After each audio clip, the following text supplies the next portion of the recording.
नमस्कार किसान भाइयों, क्या आप जानते हैं स्वस्थ और टिकाऊ खेती के लिए सर्वोत्तम जैविक खाद होने के बावजूद एक बोरी यूरिया के लिए मर रहे हैं किसान। आज भी हमारे किसान यूरिया के पीछे भाग रहे हैं।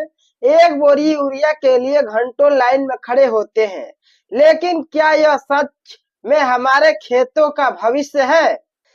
यूरिया जो एक रासायनिक खाद है, कुछ समय के लिए तो फसलों को हरा भरा बना देती है, लेकिन यह मिट्टी को प्राकृतिक उपजाऊ शक्ति को धीरे धीरे खत्म कर देती है और जमीन को बंजर बना देती है।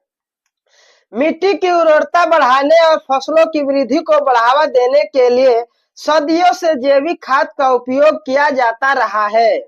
रासायनिक उर्वरकों के विपरीत जैविक खाद न केवल आवश्यक पोषक तत्व प्रदान करती है, बल्कि मिट्टी की संरचना में भी सुधार करती है, जल धारण क्षमता बढ़ाती है और लाभकारी सूक्ष्मजीवों की गतिविधि को बढ़ावा देती है। सर्वोत्तम जैविक खाद का चुनाव उपलब्धता, पोषक तत्वों की मात्रा और उगाई जा रही फसलों के प्रकार पर निर्भर करता है। जैविक खाद के तौर पर किसान अपने फसलों पर इस्तेमाल कर सकते हैं गोबर की खाद। गोबर की खाद मवेशियों के गोबर, मूत्र, बिछावन सामग्री और बचे हुए चारे के मिश्रण से बनाई जाती है। यह किसानों द्वारा उपयोग किए जाने वाली सबसे आम खादों में से एक है। गोबर की खाद मिट्टी की बनावट में सुधार करती है, कार्बनिक पदार्थ जोड़ती है और समय के साथ धीरे धीरे पोषक तत्व प्रदान करती है। कंपोस्ट खाद, यह खाद पौधों और घरेलू जैविक अपशिष्ट को विघटित करके बनाई जाती है। इसमें पोषक तत्वों का संतुलित मिश्रण होता है और यह मिट्टी की सूक्ष्मजीवी गतिविधि को बढ़ावा देता है। कंपोस्ट कृषि अपशिष्ट को बहुमूल्य उर्वरक में पुनर्चक्रित करने में भी मदद करता है।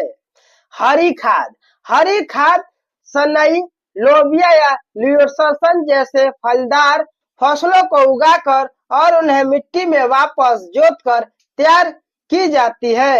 ये पौधे वातावरण से नाइट्रोजन को अवशोषित करते हैं, जिससे मिट्टी प्राकृतिक रूप से समृद्ध होती है और साथ ही कार्बनिक पदार्थ भी मिलते हैं। मुर्गी खाद, मुर्गी की बीट नाइट्रोजन, फास्फोरस और पोटेशियम से भरपूर होती है, जिससे यह अन्य खादों की तुलना में अत्यधिक सांप्रदायिक होती है। अच्छी तरह से विघटित होने पर मुर्गी खाद फसल की वृद्धि को तेजी से बढ़ा सकता है। वार्मिंग कंपोस्ट, जैविक अपशिष्ट के विघटित करने के लिए केचुआओं का उपयोग करके वार्मिंग कंपोस्ट बनाया जाता है। यह ह्यूमिक एंजाइम और पौधों की वृद्धि को बढ़ावा देने वाले पदार्थों से भरपूर होता है। वार्मिंग कंपोस्ट मिट्टी की वायु संचार, जल धारण क्षमता और समग्र उर्वरता में सुधार करता है।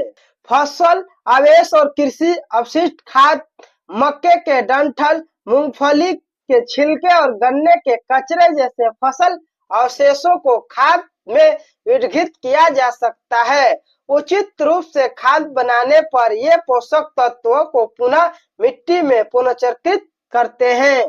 धन्यवाद, मिलते हैं अगले वीडियो में।